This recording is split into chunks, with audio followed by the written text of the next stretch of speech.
Encantado de tenerlos por acá. Muchas gracias a Fujifilm por la oportunidad que nos brinda para compartir los próximos minutos y a ustedes por atender nuestra invitación. Mil disculpas por la demora. Realmente es un honor muy grande para mí contar con su atención.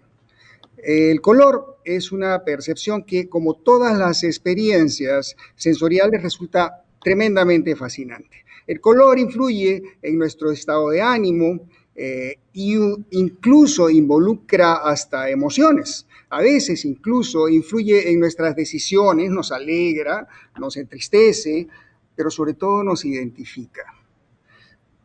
Pero cuando se trata de reproducir el color para conformar a una marca o para transmitir una información, el manejo del mensaje se convierte en algo muy específico. Entonces, esto se puede convertir en un verdadero dolor de cabeza y todos ustedes pueden estar de acuerdo conmigo en que ese dolor de cabeza puede tener implicancias tremendas, ¿verdad? Es por esto que entonces hemos decidido presentar este seminario, el color más allá de la percepción visual.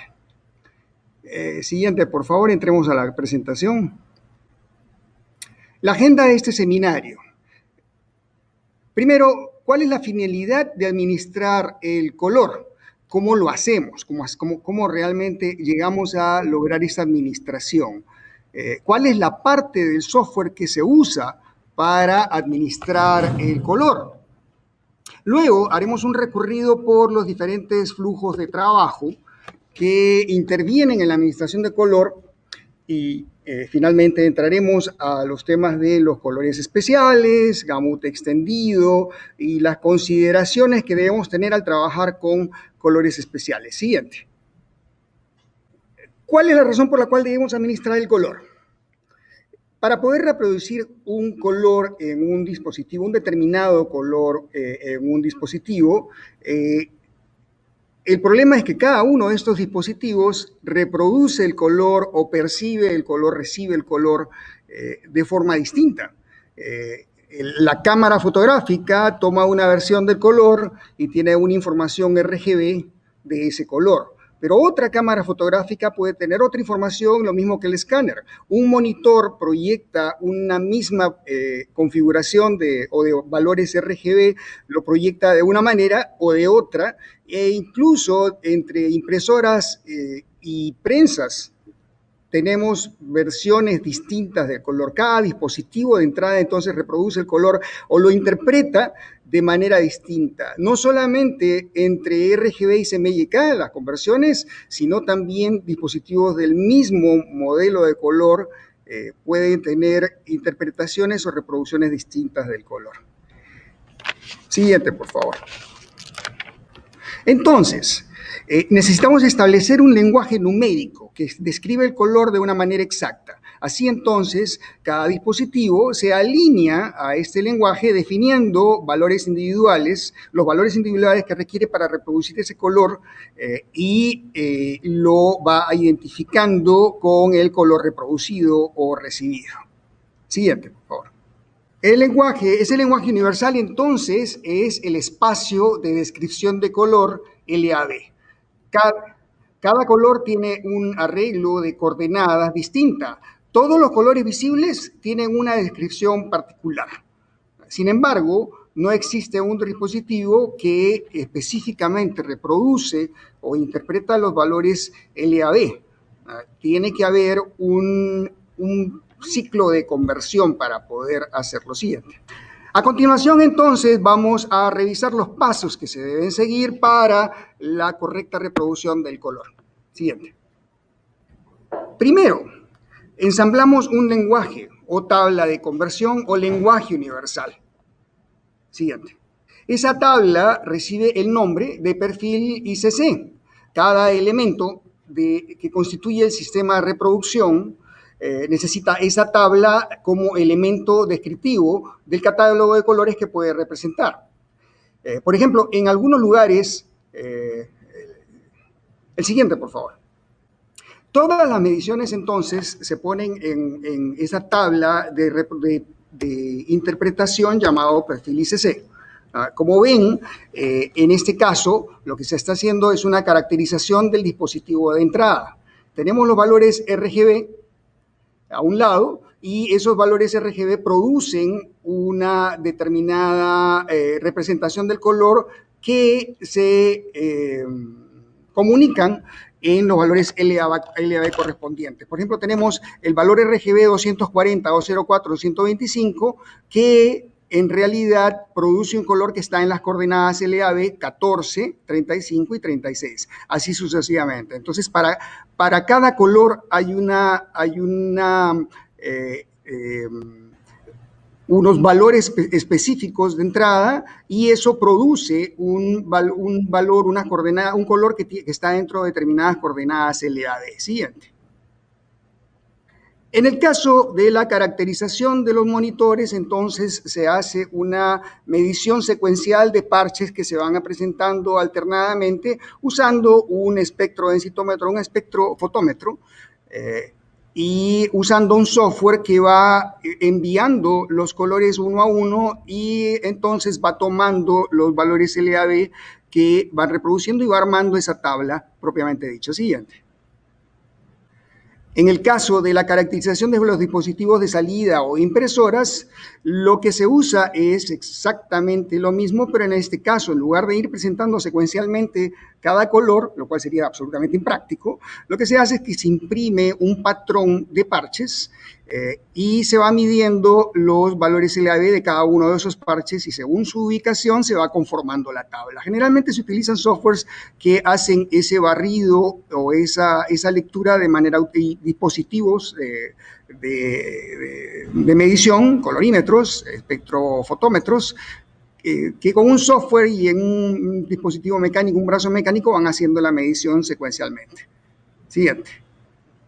Entonces, a partir de ahí, una vez que se ha recogido la información de cada uno de los dispositivos de entrada y salida, entonces se establece, se pasa a hacer la conformación de un flujo de transformación en el que se conectan cada uno de esos perfiles de color, esa descripción de coordenadas de color entre los diferentes dispositivos de un proceso. El monitor reproduce así, entonces el monitor tiene una tabla de colores LAD y todo lo que se reproduzca por ese monitor en esas condiciones, a la hora de pasar por y llegar a una impresora o a una prensa, entonces tiene sus valores equivalentes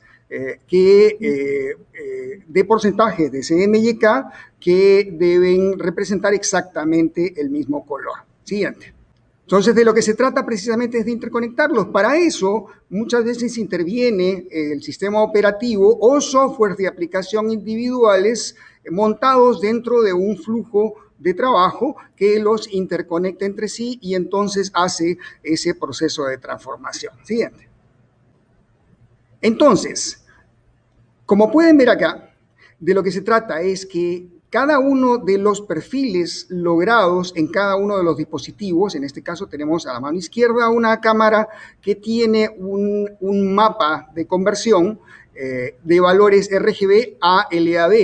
En el caso de la imprenta o de la impresora o prensa, tenemos los valores LAD, si se dan cuenta, en estas dos tablas, las que tenemos en mano izquierda y la que tenemos en mano derecha, tenemos los mismos valores LAD. En la primera línea, 14, 35, 36. En el caso de la cámara, eso quiere decir, eso es los valores 240, 204, 125 RGB. Luego el siguiente color, 67, 12, 19, tiene otro arreglo de RGB. Y a la mano derecha tenemos una tabla que muestra exactamente los mismos valores LAB, pero los porcentajes de CMYK que esa prensa en particular que se ha caracterizado requiere para lograr exactamente el mismo color. Entonces, el color LAB que en la cámara con una determinada proporción de rojo, verde y azul logra una coordenada de 14, 35, 36 requiere para ser reproducido en la prensa los porcentajes de 90 en cian, magenta 56, amarillo 87 y negro 10. Entonces, abajo tenemos el resumen de esa conversión exactamente. Al lado izquierdo, las proporciones RGB, el color LAB en el medio, y a mano derecha tenemos las proporciones de cian, magenta, amarillo, negro que requiere la prensa en particular. Entonces, ese es exactamente el enlace que se hace en el proceso de gestión o administración del color entre dos dispositivos. Obviamente, un software de flujo de trabajo eso lo hace de manera absolutamente automática. Entonces, lo único que hay que hacer es construir esos canales de interconexión para instruir al software del flujo de trabajo qué es lo que debe hacer, cuál es la transformación que debe ejecutar cuando transferimos la información de un determinado computador o de un determinado proceso hacia el otro, ¿verdad? Entonces, ese proceso de construcción de perfiles ICC es el trabajo que debe haber de caracterización para poder lograr que esta consistencia sea efectiva, que sea posible. ¿Okay? Es muy, muy importante que el proceso de levantamiento de información o de perfilación se haga de manera estricta, meticulosa y lo más exacta posible. Siguiente. Bueno, entonces, la vida sería muchísimo más fácil. Hasta ahora hemos descrito el proceso como algo complejo, pero posible. Pero estamos pensando que los idiomas que habla el monitor tienen la misma cantidad de palabras que el idioma que habla la prensa, ¿verdad? O la impresora. En realidad no es así. No todos los idiomas tienen el mismo número de palabras. Es decir, en el mundo de reproducción del color, cada idioma tiene una cantidad de palabras específico o gama de color. Es decir, la cantidad de colores que puede reproducir un dispositivo o el otro no es el mismo. En la mayoría de los casos, existe el problema de que una gama o latitud de color de un dispositivo puede ser mucho más grande el de entrada que el de salida.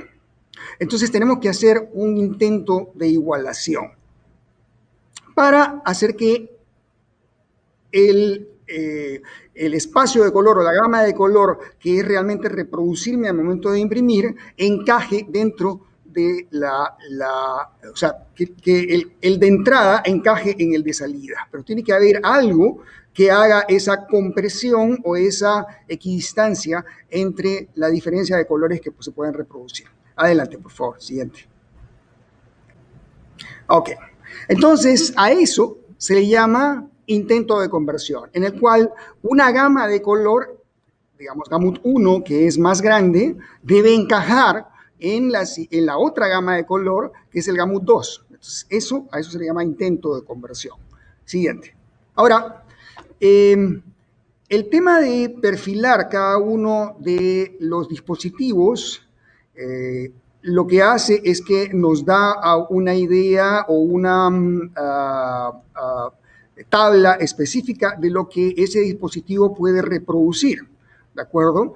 Pero el problema es que los dispositivos no son consistentes a lo largo del tiempo.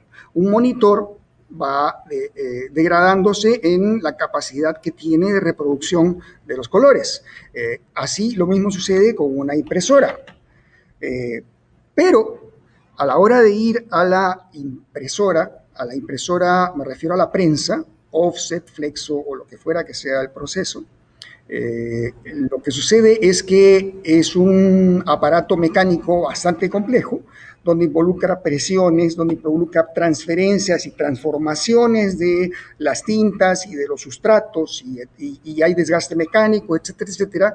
Entonces, la consistencia en el comportamiento o en la reproducción de las prensas no es muy segura que digamos. Eso va variando día a día semana a semana o mes a mes. Entonces, el perfil que nosotros generamos en una determinada oportunidad, a lo largo del tiempo va siendo desviado y entonces la prensa no reproduce de la misma manera. Sin embargo, el gran problema que tenemos es que a la hora de confeccionar un perfil ICC, se necesita controlar una serie de variables. ¿No? La cantidad de tinta, es muy importante controlar la cantidad de tinta que se utilizó o que se transfirió finalmente al sustrato.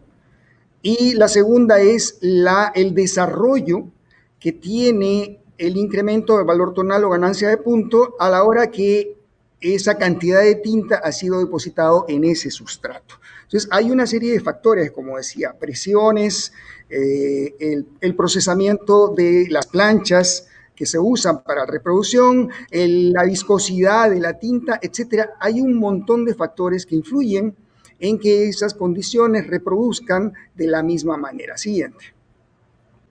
Entonces, eso quiere decir que es necesario revisar esas condiciones con bastante frecuencia. Siguiente. ¿Cada cuánto es necesario hacer una huella de prensa? Bueno, acá tenemos una lista que es medianamente extensa acerca de todo lo que puede influir para que haya variaciones en la reproducción del color y de el incremento del valor tonal en un proceso de impresión, sea flexo o litográfico. En resumen, hay que hacer una revisión de la huella de prensa con mucha frecuencia, es decir, cada vez que cambio tintas, cada vez que cambio aditivos, cada vez que cambio aditivos de las tintas, cada vez que cambio un Anilux. Cada vez que yo cambio un Anilux para poder lograr un color, porque por alguna razón no se logró, la condición de reproducción ha variado y por lo tanto lo que yo usé para generar ese perfil ICC ya no es válido. Entonces tengo que volver a hacer un perfil. Siguiente. En realidad tenemos que volver a los orígenes y tratar de mantener este proceso lo más simple posible. Uno de los pilares que yo sugiero maniáticamente mantener para poder tener todo este proceso que es complejo, el de administración del color, bajo control, es tratar de mantenerlo simple. Es decir, sí, es necesario generar un perfil ICC para cada uno de los dispositivos, pero una vez que se decidió o se determinó utilizar un perfil ICC, tenemos que tener un método o una propuesta para poder controlar que las condiciones se mantengan igual y si en esa comprobación detectamos que hay una desviación, entonces poder diagnosticar qué es lo que está causando esa desviación y por lo tanto tomar una decisión de qué medida debemos hacer o si se hace la corrección dentro de la parte mecánica que causó esa desviación o si hacemos una corrección en el proceso para simplemente llevar a las condiciones que siempre han funcionado. Siguiente. Basándonos en el criterio de que no hay mucha estabilidad y no hay mucha consistencia en el dispositivo de impresión, ya sea la prensa offset y en la impresora flexo, siguiente por favor, debemos usar un método que sea sencillo, que no requiera imprimir páginas especiales y muy complejas, que no genere desperdicio, porque cada vez que imprimimos esa página para hacer un perfil, todo ese material no nos sirve de nada. Productivamente no nos sirve de nada. Nos sirvió para generar el perfil, ¿de acuerdo? Eso es muy útil. Pero si vamos a pensar en que cada cierto tiempo tenemos que volver a hacer ese trabajo, pues hay muchas personas en la organización que no se van a poner muy contentos.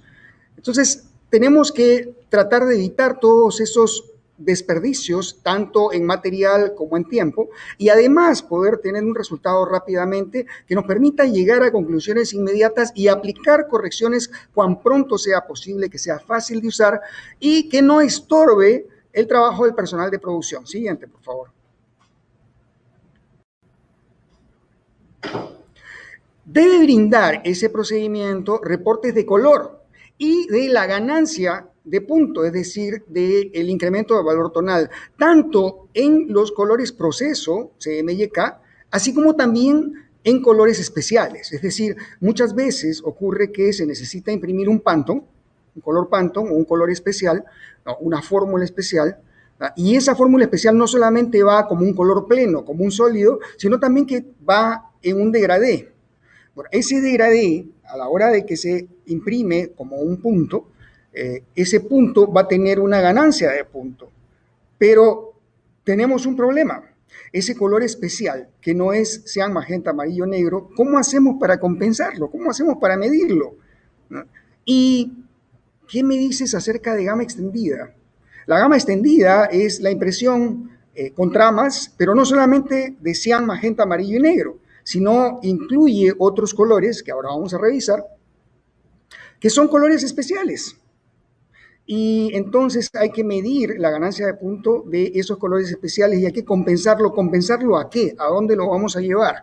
Número uno. Y segundo, ¿con qué método de medición vamos a medirlo? Valga la redundancia. Entonces tenemos que usar una ecuación. Recientemente, en el año 2017, hubo la última revisión de la ISO 26654, donde establece un método de medición y un método de cálculo para lograr la medición o la descripción de los valores de incremento de valor tonal para los colores especiales, o sea, SCTV o SCTV. Eso quiere, el SCTV tiene un significado, Spot Color Tonal Value, ¿okay? Spot Color Tonal Value. Pero, o sea, ¿por qué tiene que haber esa diferencia en la medición del área de tono o del valor tonal, mejor dicho, entre un color especial y un color de proceso, cian magenta, o color de separación, como le dicen en México, cian magenta amarillo negro? Siguiente, por favor. Ok, entonces tenemos una reflexión. Aquí hay una forma distinta de medir colores proceso y colores especiales. No es lo mismo, no se utiliza simplemente el densitómetro, y el densitómetro tiene una función que sirve para medir el área de punto. ¿No utilizo lo mismo? No, no es lo mismo. Siguiente. SCTV o SCTV. ¿Qué quiere decir eso? Okay. A la hora de querer representar colores especiales, muchos de ellos a lo mejor van impresos con degradés. Hemos visto y nos encontramos ante la circunstancia de que esos degradés con colores especiales son muy difíciles de controlar. En muchos casos se va en el control a priori, ¿verdad? Es decir, más o menos le pongo una corrección de la curva a la hora de generar las planchas, le quito un 5% y entonces con ese 5% ya sale mejor. Pero a la hora de medirlo me doy cuenta que es bastante frustrante el resultado. Es decir, mido con el densitómetro y realmente no me da una idea cabal de qué es lo que está pasando para poder aplicar una corrección correcta. Muchas veces aplico la corrección que me da el espectro de densitómetro, el cálculo que me da el espectro de densitómetro, y el resultado no es deseable y finalmente termino haciéndolo, como dicen, al ojímetro, ¿no? Pero vamos a explicar exactamente qué cosa quiere decir SCTV. Adelante, por favor. En la densitometría por reflexión, que es la que normalmente usamos o el instrumento usa a la hora de medir cian, magenta, amarillo, negro, lo que se hace es que el instrumento usa filtros para poder medir la luz que va a llegar al instrumento. Los filtros que usa el instrumento en la densitometría son solamente tres: el filtro rojo, el filtro verde y el filtro azul. Esos filtros lo que permiten es tomar mediciones de los colores complementarios, es decir, el filtro rojo sirve para medir la densidad del cian, el filtro verde sirve para medir la densidad del magenta y el filtro azul sirve para medir la densidad del amarillo. Eso es un tema aparte para hablarlo con más profundidad, pero básicamente lo que quiero decirles es que la densitometría por reflexión, o sea, esa que acabo de explicar, no sirve para medir colores especiales. Es decir, para medir un Pantone verde, para medir un naranja, para medir un azul reflejo, no sirve. Las ecuaciones Joule-Nielsen y Murray-Davis que utilizan como base la medición de densidad, entonces tampoco sirven. Esas están integradas normalmente en el espectrodensitómetro, no sirven. Entonces, la impresión de colores especiales con degradés o la gama extendida necesita controlar el valor tonal de una manera distinta. Y para eso es que se llegó a la medición utilizando esta tecnología de Spot Color Tonal Value. Entonces, esa tecnología o ese método de medición, en lugar de utilizar densitometría, utiliza valores colorimétricos. Siguiente, por favor. Spot Color Tone Value usa entonces los valores XYZ de colorimetría. Y así, independientemente del color que se evalúa, se puede lograr una equidistancia entre valores tonales vecinos, ¿verdad? A la mano izquierda de la pantalla, ustedes tienen la medición de un color Pantone, que es el PMS, Pantone Matching System 186. La primera barra, que dice Press Data, la que está debajo del título Press Data, es lo que se obtiene en prensa, ¿verdad? La siguiente, la que está en el medio, es lo que se logra luego de hacer una compensación habiendo utilizado la ecuación Murray-Davis, es decir, de densitometría por reflexión. Como ven, se pierde muchísimo detalle, ¿verdad? Sobre todo, bueno, en los medios tonos, fíjense cómo se pierde detalle. En este color 186, que es un rojo. En cambio, utilizando la tecnología o el método Spot Color Tonal Value, o sea, CTV, fíjense que hay una compensación y una distribución tonal muchísimo más racional. ¿Ah? Siguiente, por favor. El método de cálculo usando la ecuación Murray-Davis presenta dos ventajas básicas. Primero, como dijimos, no es útil para evaluar colores que no sean cian, magenta, amarillo, negro. Es decir, la densitometría por reflexión o la densitometría o la utilización de la ecuación Murray-Davis o Joule-Nielsen para la evaluación del valor tonal o la ganancia de punto no sirven, no es útil para otros colores que no sean cian, magenta, amarillo y negro. Ahora, como es un cálculo basado en una ecuación logarítmica, el cálculo de la densidad por reflexión está basado en una ecuación logarítmica. No produce resultados muy exactos en términos de diferenciación entre un paso y en otro. Es decir, entre el 10 y el 11 o el 10 y el 15, la diferenciación de este método de medición basado en una ecuación logarítmica no realmente interpreta correctamente, o sea, el número resultante no necesariamente representa una diferencia visualmente equidistante. ¿Okay? Y otro detalle adicional, por observación, se ha logrado llegar a la conclusión de que cualquier color con valores de densidad que están por debajo de 1.35, usando el método Murray-Davis, no produce una buena interpretación, ¿verdad? O sea, los pasos que hay de cambio de tono visual no son correctamente representados a la hora de ser puestos en una tabla. Y por eso es que logramos esa barra que está en la mitad de este gráfico, la que está bajo el título MD, o sea, Murray-Davis. Adelante, por favor. Ok, en este caso hemos cambiado el 186 en el lado izquierdo de la pantalla y ahora estamos viendo el Reflex Blue. La historia no es muy distinta con el Reflex Blue con respecto al 186. Como ven, la distribución tonal a la hora de hacer la corrección utilizando la ecuación Murray-Davis, pues se pierde demasiado detalle. En cambio, utilizando la ecuación o el método SCTV, hay una mejor distribución tonal. Siguiente, por favor.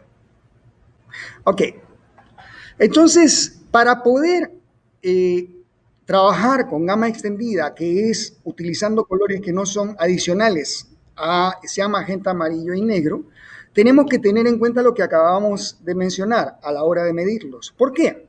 Porque la impresión con gama extendida se utiliza por lo general tres colores, a veces dos, dependiendo. Todavía no hay una definición exacta de qué cosa es lo mejor.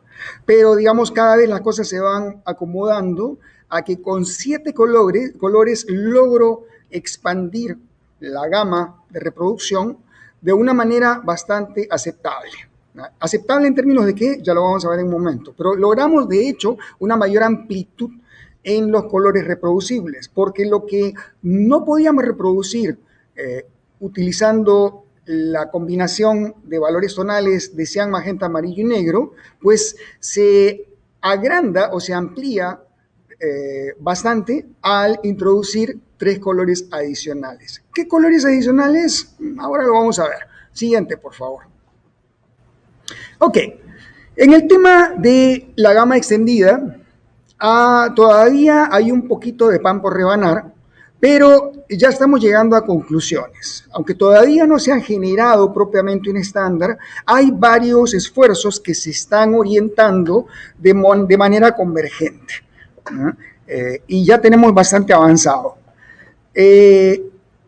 Acá podemos ver que la cantidad de colores que presenta Pantone es de 1873 aproximadamente, Pantone Colors, ¿ok?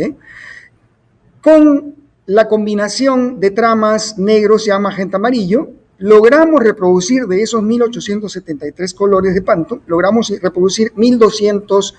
O sea, aproximadamente un 60%. Pero todavía tenemos muchísimos colores que no vamos a poder reproducir. Ahora, aparte de eso, el proceso de reproducción cian, magenta, amarillo, negro, representa una serie de desafíos que, en teoría, después de haber pasado por un sistema de administración de color, debiéramos haber resuelto en gran proporción, y entonces podemos lograr imprimir esos 1280 colores con un delta E 2000 igual a 2 o menor a 2. ¿Okay? Si eso es aceptable o no es motivo de otra discusión, también muy candente y muy intensa, porque hoy me dicen, no, es que mis clientes o yo he establecido que a la hora de imprimir la desviación del color, la tolerancia de color no debe ser mayor a 1. Bueno, eso es un tema que debemos discutir. Pero en la práctica, entonces, con un delta E de 2 o menos, puedo llegar, administrando bien, gestionando bien los colores, con cian, magenta, amarillo, negro, a reproducir de ese catálogo de 1873 colores de Pantone hasta 1280. Ahora, si vemos si agregamos a estos colores, cian, magenta, amarillo, negro, el naranja, el verde y el violeta, esa cantidad de colores reproducibles aumenta a 1578. Y bajo otras pruebas que se han hecho, otras propuestas que se han hecho, que en lugar de naranja, verde y violeta se hace naranja, verde y azul, la cantidad de colores reproducibles es 1533. Bajo la propuesta de adicionar en lugar de naranja, verde, azul o naranja, verde, violeta, hay una propuesta que es usar rojo, verde y azul, llegamos a 1541. Entonces, bajo este concepto, aparentemente hasta ahora, la propuesta que va teniendo mayor aceptación es la que adiciona a los procesos el naranja, verde y violeta. Siguiente, a la fuente de toda esta investigación, perdón, vale la pena mencionarlo, es GMG. Ahora, todo este material que estoy presentando en esta parte es material de FOGRA, ¿okay? Es proporcionado por FOGRA. Entonces yo lo único que estoy haciendo es de canalizar esta información y explicarla nada más, pero todo este material es una investigación propuesta por FOGRA, recopilada por FOGRA y presentada por FOGRA. Ustedes lo pueden encontrar en la página web de FOGRA. ¿Okay? Ahora, en gama extendida entonces, la propuesta, cualquiera sean los colores que se utilicen, la propuesta es que el archivo PDF que trae la descripción de las proporciones de separación, sea magenta, amarillo, negro, y de los colores Pantone utilizados, ¿no? Tiene que pasar por un software de interpretación o un software de conversión que convierta esos colores Pantone o colores especiales a información en separación de 7 colores, es decir, sea magenta, amarillo, negro y los otros 3 que se quieran utilizar, que según las tendencias parece que van a terminar siendo naranja, verde y violeta. ¿Okay? Entonces, esa reconversión o recopilación, de alguna manera, termina siendo entonces en información que finalmente se quema en las planchas, ¿no? Y que en esa plancha viene la información de cuánto cian o más cuánto negro, más cuánto amarillo, más cuánto magenta y de los otros 3 colores se tenga que utilizar como trama para poder reproducir cada uno de los colores que están contenidos en el archivo original. Siguiente. Es indispensable para que esto sea posible que se normalicen los colores de las tintas que se están usando en el software de separación. Es decir, el naranja que se utilizó para hacer esa conversión, ese retargeting, esa conversión a 7 colores, ese naranja debe ser el mismo que se utilice en la prensa. No puede ser cualquier naranja, no el naranja que imprime más bonito, no el naranja que me venden aquí en la esquina. No, tengo que asegurarme que ese naranja que venden aquí en la esquina sea el naranja que está normalizado en el software de conversión, sea el mismo. ¿Ok? Entonces tengo que hacer esa correspondencia porque si no, el color resultante, naranja, violeta y verde, las combinaciones de esas tramas van a terminar siendo distintas. Es decir, estamos en una situación muy similar en este momento a la que teníamos hace algunas décadas con los colores ya magenta, amarillo, negro, en el que cada fabricante de tinta prácticamente tenía su propio estándar. Entonces pasó por todo ese proceso que terminó en un estándar ISO, el 2846, que determinó que el cian debía tener tales coordenadas, que el magenta, el amarillo y el negro tenían que tener tales coordenadas bajo determinadas circunstancias. ¿Okay? Exactamente lo mismo estamos en este punto. Los colores que se tengan que utilizar para la reproducción de la gama extendida tienen que ser perfectamente normalizados. Ahora, una vez normalizados los colores objetivo, los colores plenos que se van a usar como base o como color primario para esta separación, entonces también hay que normalizar el incremento del valor tonal. Así como se ha determinado que tiene que haber un incremento del valor tonal para el proceso de impresión con el papel tipo 1 en offset, y etcétera, etcétera, y el tipo 2, etcétera, etcétera, etcétera. Exactamente lo mismo tiene que suceder con estos colores especiales. Ahora, sucede una cosa curiosa. Hasta el momento, la propuesta tiene condiciones sorprendentes. Siguiente, por favor. Esta es la información propuesta por FOGRA, se llama FOGRA 55, para lo que es las condiciones de impresión con gama extendida. ¿Ok? Vamos a hacer una pequeña revisión porque pareciera que estas condiciones son las que van a terminar siendo implantadas, pero por supuesto todavía falta mucho que hacer para lograr valores contundentes. Es decir, como les dije hace un momento, estamos en el mismo punto que hace un par de décadas, un poco más de un par de décadas, estábamos con la impresión sea magenta, amarillo, negro, donde estaba todavía la definición y la determinación de cuáles iban a ser los colores de sea magenta, amarillo, negro y cuál iba a ser los porcentajes de incremento de valor tonal que se iban a utilizar con diferentes sustratos, ¿ok?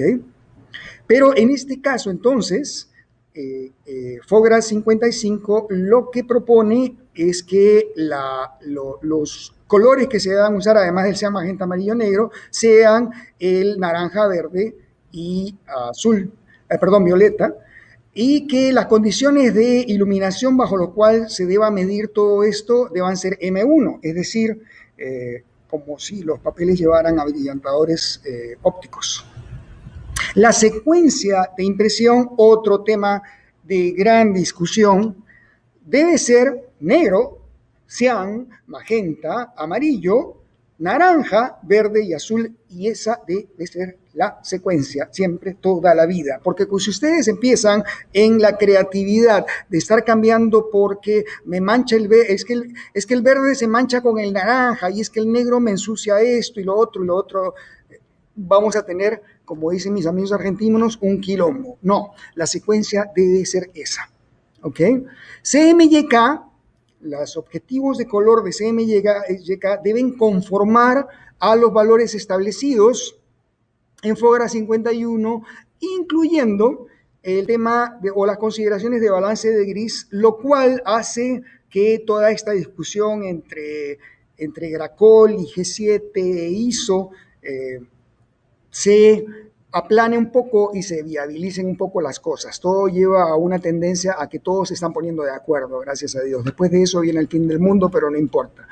El punto blanco debe ser según el establecido en FOGRA 51, es decir, 95 el L, 1.5 A y menos 6 el B. Verde, naranja y violeta deben ser medidos con SCTV, con la ecuación SCTV, linealizados. Linealizados. ¿Qué quiere decir eso? Que el 20 debe ser 20, el 10 debe ser 10, el 30 debe ser 30, el 50 debe ser 50. O sea, esos colores, los colores especiales, en lugar de pasar por una compensación de ganancia de punto que ya debe tomar en cuenta un perfil ICC que está usándose por A, B o Z motivo, no, acá no, vamos a lo sencillo, keep it simple, stupid. Todo va linealizado, el 50 es 50, el 70 es 70, el 80 es 80, etcétera, etcétera, etcétera. Lo cual me parece que es una interesante reflexión y que sienta la base a un futuro estar pensando en que todo lo demás debe ser así. ¿Por qué si los colores verde, naranja y violeta los linealizo, por qué no puedo linealizar también sea magenta, amarillo y negro? Ok, mi estimado Daniel, amigo mío, complacido debes estar.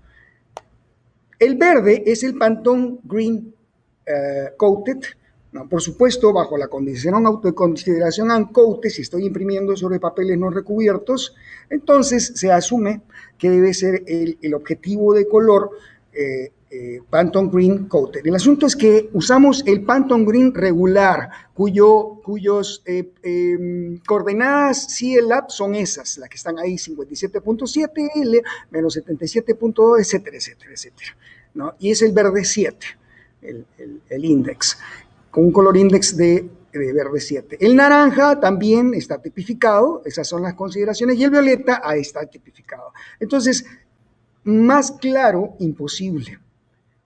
Y a otra cosa mariposa, siguiente.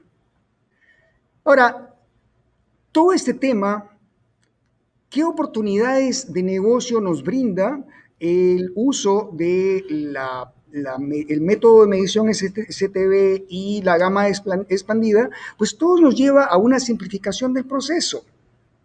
Número uno, reduces tremendamente, porque estamos hablando de un 90, alrededor de un 90% de cantidad de colores del catálogo Pantone que pueden ser reproducidos bajo esta norma o bajo este método. Eso, por supuesto, nos lleva a una reducción tremenda de costos, una simplificación de la logística y un mejor manejo de nuestro inventario de tintas, ¿no? Y una mayor versatilidad. No tengo que estar, los tiempos de preparación de máquina se reducen tremendamente, no tengo que estar haciendo limpiezas con frecuencia. El tema de preparación, sobre todo para trabajos cortos, o sea, para tiradas cortas, pues es mucho más eficiente. Entonces, como que suena que voy a lograr mejores, mis números van a mejorar tremendamente y voy a estar en mejores condiciones para tener mayores oportunidades de negocio. Siguiente, por favor. Siguiente. Ok. Entonces, es muy importante que el flujo de trabajo en preprensa esté bien documentado. Por ejemplo, el XMF, que es uno de los flujos de trabajo que funciona muy bien en este tipo de circunstancias, en este tipo de demandas, ¿verdad? Debe brindar el flujo de trabajo el soporte adecuado para poder tener una buena gestión de las curvas de corrección. Eso sí, tenemos que ser muy ordenados para establecer para cada sustrato, para cada set de tintas utilizados, ¿no? Para cada condición de impresión, para cada línea de impresión, la prensa 1, prensa 2, offset, flexo, digital, etcétera, etcétera. Cada uno de ellos debe tener una concatenación de las consideraciones de las curvas de balance y de los objetivos de color necesarios y la cantidad de tinta que se aplica en cada uno de ellos, ¿no? Perfectamente documentado y perfectamente establecido, para que entonces la reproducción en cada uno de esos dispositivos funcione como el proceso de transformación lo demande, y así entonces en cada uno de esos dispositivos tengamos una reproducción lo más similar posible, si no exacta. Adelante, siguiente por favor. Ahora, aún así, no se puede descartar del todo el uso de colores especiales. Como hemos dicho, bajo unas condiciones de normalización y de estandarización adecuadas, podemos llegar a producir una cantidad bastante extensa del catálogo Pantone. Pero hay otros que definitivamente no van a poder ser reproducidos, así que sea que implementemos o no la impresión con gama extendida, pues las consideraciones que debemos tener para el manejo de colores especiales siempre es vigente. Siguiente. Entonces, en el sistema de administración de color, tenemos claro que es necesario en el punto de salida hacia las prensas o hacia las impresoras flexo u offset, ¿no? Tenemos que acomodar bien las curvas de incremento de valor tonal y estarlas revisando constantemente para que entonces se mantenga la consistencia a lo largo de todo el proceso. Igual, los otros dispositivos, sea cámaras, pantallas, impresoras digitales, tenemos que estarlas revisando para que se logre una consistencia, pero en este caso, los procedimientos para volver a generar perfiles ICC son muchísimo más sencillos, menos laboriosos y sobre todo menos demandantes en términos del desperdicio generado. Estar pensando en constantemente estar revisando el perfil, generando perfiles ICC nuevos cada vez que las condiciones de impresión de nuestras prensas offset o flexo cambien, suena un poco loco, ¿verdad? Generalmente, muchas veces me preguntan, oye, ¿cada cuánto tiempo tengo que hacer una reperfilación? ¿Verdad? Y yo les veo la carita que quieren algo como la respuesta, la quieren algo como que sea 1 o 2 veces al año. Y la respuesta generalmente me posiciona como un loquito. O sea, todo el mundo cuando le doy la respuesta que debiera ser, me queda mirando como diciendo, este grillo está loco. Porque la respuesta correcta es, hermanito, hermanita, tú necesitas estar verificando que las condiciones de impresión estén siendo siempre las mismas cada vez que puedas. Ojalá todos los días. Porque tú no sabes si entre ayer y hoy hubo que cambiar un rodillo, porque vino una situación en la que estaban imprimiendo, algo sucedió y cambiaron el rodillo para ver si era o no. Entonces lo cambiaron y ya lo dejaron cambiado, ¿verdad? Ese rodillo nuevo o ese rodillo distinto ya implica una diferencia en el proceso de reproducción. Si variaron por una razón las presiones, si cambiaron el anilox, si hicieron cualquier cosa para tratar de salir de alguna circunstancia, esa condición ya hizo que la máquina variara. El solo hecho de tener un desgaste en el día a día hace que las condiciones varíen. Entonces, ¿quiere decir que cada vez que esas condiciones varíen, tú vas a tener que generar un perfil ICC? Entonces, por eso es que es mejor revisar las curvas del incremento de valor tonal con mucha frecuencia y poder tomar decisiones y hacer correcciones en el momento preciso para asegurar la consistencia de reproducción. El siguiente, por favor. Ok, volviendo al tema de los colores especiales, entonces, ¿por qué usar colores especiales? Usamos colores especiales cuando la gama con la que estábamos imprimiendo, sea magenta, amarillo, negro, o la que fuera, si la hubiera, la, eh, no alcanzan para poder imprimir el color que se está demandando, el color de marca o el color que el cliente está deseando imprimir. Por ejemplo, todos esos puntos blancos son colores que en sea magenta, amarillo, negro o incluso en cierta cantidad de colores de gama extendida podrían no poder ser reproducibles. Siguiente. Entonces, en estos casos, lo que se requiere es tener una forma de poder generar las recetas de color, las fórmulas de color, de una manera rápida, consistente, que no cambie a lo largo del tiempo. Entonces, hay una propuesta muy interesante que un grupo de empresas puso junta y terminó implantándose como una solución llamada Pantone Live, donde el dueño de la marca define las librerías de color según los sustratos y los medios en los cuales se van a utilizar, pero esa librería, el dueño de la marca lo único que se preocupa. Entonces, el diseñador, al momento del proceso de diseño, define entonces dentro de la librería de esos colores seleccionados por el dueño de la marca, dice, ok, esos colores entonces son los que yo voy a integrar en los materiales, ya sea el empaque, la publicidad, la campaña o lo que fuera que estoy construyendo. El diseñador utiliza esos colores y los va colocando en los artes, ¿no? Y el impresor y los proveedores de sustrato y tintas, entonces, lo que hacen es ajustar sus condiciones para que ese color que es consistente a lo largo de todo el proceso, porque es manejado dentro de un mismo sistema de gestión llamado Pantone Live, ¿no? Entonces, el impresor y los proveedores ajustan sus condiciones para lograr la reproducción de ese mismo color.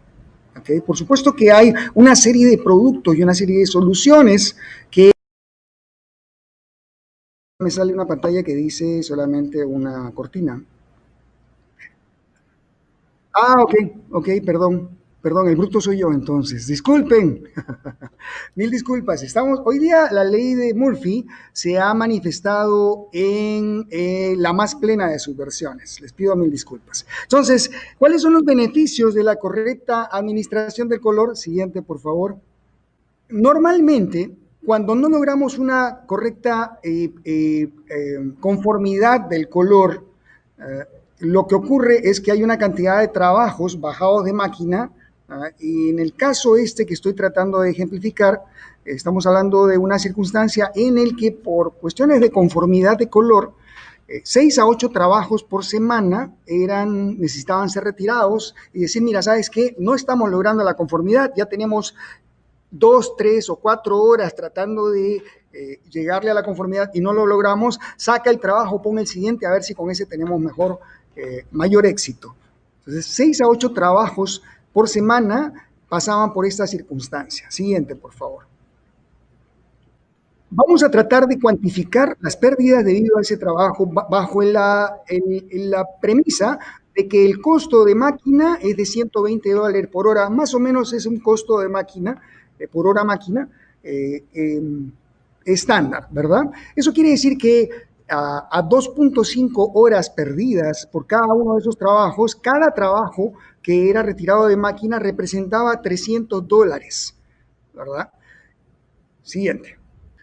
Haciendo la aritmética, el tiempo máquina implicaba una pérdida de 93.857, o sea, esos $120 por hora máquina por 2.5 por 6 trabajos por semana por 52 semanas al año da $93.857.40 al año, más el desperdicio, solamente contando el desperdicio en sustrato, que son otros $13.515 al año, la pérdida que está generando, o la pérdida no solamente en dinero, sino en dinero real, sino también en la pérdida de oportunidad de trabajo, es de un total de $107.000 al año, ¿verdad? Entonces, cualquier esfuerzo que debamos hacer para poder normalizar el proceso, para controlar, para medir, para instrumentar, para documentar y para estrechar la brecha y lograr una mejor aprobación, todo esfuerzo justifica tremendamente la oportunidad que nos genera, la mejora que nos genera. No es solamente un tema de calidad, no es solamente un tema de vamos a imprimir más bonito, no es solamente un tema de que vamos a tener contentos a nuestros clientes, no, eso quiere decir que vamos a ganar más dinero o vamos a perder menos dinero, como lo quieran representar. Siguiente, por favor. Entonces, acá se han desordenado un poco las presentaciones. Como les decía en un momento, la pérdida en tiempo máquina, es decir, esos $300 por trabajo, 6 ocurrencias por semana, 52.143 semanas al año, eso suma un total de $93.857. Siguiente, al año. Y en cuanto a la explicación del desperdicio, es 800 pliegos por cada trabajo de 0.6 metros cuadrados. A $1.000 la tonelada métrica, 6 ocurrencias por semana, teniendo en cuenta que en este caso, para este ejemplo, utilizando un papel de 90 gramos por metro cuadrado cuché, o sea, satinado, 90 gramos por metro cuadrado. 6 ocurrencias por semana, 52.143 semanas al año, total de desperdicio $13.515 con 47 centavos al año. Siguiente, eso da un total, sumando lo anterior, de $107.000 al año en pérdidas debido a problemas de aprobación. Entonces, la gestión consistente del color produce beneficio en costos. Ahora vamos a revisar algunos productos Fujifilm que brindan soporte a todo lo que hemos venido hablando. Siguiente. En planchas offset, Fujifilm ofrece la Superior ZD, que tiene una muy buena durabilidad. La plancha ZD es una plancha set térmica sin proceso, o sea, no requiere proceso de revelado. Y aún así tiene una excelente durabilidad de hasta 150.000 impresiones, con una posibilidad de reproducción entre una trama entre 1 a 99% a 200 líneas por pulgada. Las tramas que soporta en FM es hasta 20 micras, con una muy buena calidad a lo largo del tiraje, como decíamos, tirajes hasta de 150.000 impresiones, y funciona perfectamente con tintas UV. Elimina el uso de un procesador de la química, incluso la goma y el agua en la producción de planchas convencionales. Siguiente, por favor. El software XMF, o sea, el flujo de trabajo XMF Closed Media, lo que hace es que todo lo que hemos explicado hasta el momento brinda todo el soporte para poder definir perfectamente y poder documentar correctamente todo el proceso de transformación. Entonces, no solamente sirve para procesos de impresión offset y flexo, sino también para impresión digital, para administración de documentos en páginas web, ¿no? O para offset sheetfed, o sea, administración de hojas o prensa plana. Está totalmente construido sobre PDF, y cuenta con los softwares para hacer el preflight, administración de color e incluso imposición y tramado. Siguiente. En planchas flexo, Fuji ofrece las Flenex, que así como en el caso de offset, la Superior ZD, que no tiene proceso, la plancha Flenex flexo lo que tiene es que permite hacer el revelado o el lavado de la plancha con solamente agua, no usa solventes. Ahora, el tema es que esta plancha permite o asegura una perfecta reproductibilidad de hasta el 1% de trama a 200 líneas por pulgada. Y además a la hora de lavarlo, o sea, del procesamiento, del procesado propiamente de la plancha, en todo el proceso, desde el momento en que uno manda a producir la plancha hasta el momento que ya está disponible, apenas tarda entre 30 a 40 minutos de proceso. Siguiente, por favor. Listo. Entonces, con eso hemos terminado la presentación y Carlos, qué pena, te interrumpo un momento acá. Espero que me escuchen esta vez. Tuvimos problemas con el switch al momento de hacer la introducción de la charla, entonces mi voz no se escuchó, es lo que me comentan pues en los comentarios de acá en YouTube. Mi nombre es Carlos Cruz, soy el gerente de la división de sistemas gráficos para Fujifilm Colombia. Agradecemos a todos la presencia en este evento. Ahorita vamos a hacer un pequeño video, vamos a poner un pequeño video. Les vamos a dar espacio para que se generen preguntas, así que por favor las preguntas que tengan las pueden dejar en la caja de comentarios. La idea es que Carlos pueda llegar a responder algunas de estas preguntas que ustedes tengan. Ya tenemos un par por acá, he tomado nota de ellas, así que una vez pasemos el video, Carlos va a tener la oportunidad de poder responder un par de preguntas que ustedes tengan. Nuevamente les doy las gracias por unirse a este evento. Es un evento, como se dieron cuenta, más enfocado hacia la parte técnica, hacer un apoyo realmente para ustedes, para la industria gráfica. Queremos hacer una serie de eventos como este es el primero, pues tuvimos algunas dificultades técnicas, de pronto este nos va a ayudar para ir mejorando en los próximos eventos. Y queremos también que en la caja de comentarios nos dejen ustedes las ideas de temas de interés para ustedes para poder llegar a hacer eventos de este tipo a futuro. Nuevamente, de parte de Fujifilm, muchas gracias por estar acá con nosotros. Los vamos a dejar con este video y por favor escriban todas las preguntas que tengan aquí en los comentarios para que Carlos al final de la charla les pueda dar respuesta.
Tom es el gerente de producción de una importante imprenta comercial que cuenta con prensas planas, impresión digital e impresión de gran formato. Su operación es evaluada con la correspondencia al color en la sala de prensa, en la que sus clientes esperan que logre un color preciso, predecible y repetible, no importando en qué prensa o sustrato se haya elaborado el trabajo. Además, Tom debe brindar a sus clientes una prueba de color precisa que muestre exactamente lo que se obtendrá en el producto impreso. En el pasado, Tom ha probado con sistemas de administración de color que extraen el archivo fuera del flujo de trabajo, haciendo que elementos se pierdan. Casi siempre estas soluciones son complicadas o requieren largo tiempo de configuración. El personal de Tom no dispone de tiempo para atender a especialistas de color. Tom requiere una solución simple y confiable que aplique la administración del color en el flujo de trabajo. Tom decide implementar Color Path Sync, la solución de Fujifilm basada en una nube. La tecnología basada en una nube provee el ajuste del color correcto en sus máquinas de impresión. Tom usa Color Path Sync para validar que el color sea preciso y consistente de trabajo en trabajo, día a día, año a año. Tom puede generar reportes de color que hacen al proceso de manufactura más eficiente. Cuando la impresión de alguna máquina difiere del color deseado, Tom puede usar ColorPath Sync para corregirlo rápida y fácilmente. Si algún cliente acude a Tom solicitando la impresión adicional de 100 copias de un trabajo previamente hecho en offset, Tom puede ser muy acertado al enviar ese trabajo a su impresora digital y lograr el mismo color como resultado. Tom puede mejorar su proceso de impresión convencional aplicando personalización con tintas especiales generados para sus condiciones únicas de prensa, sustratos y otras características.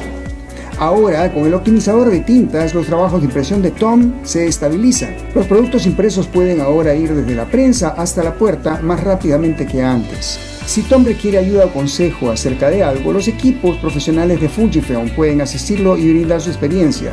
Los clientes de Tom están satisfechos con el color preciso, predecible y repetible que ahora la planta de Tom suministra. Tom está satisfecho que su operación de administración de color es mejor y más eficiente con ColorPath Sync.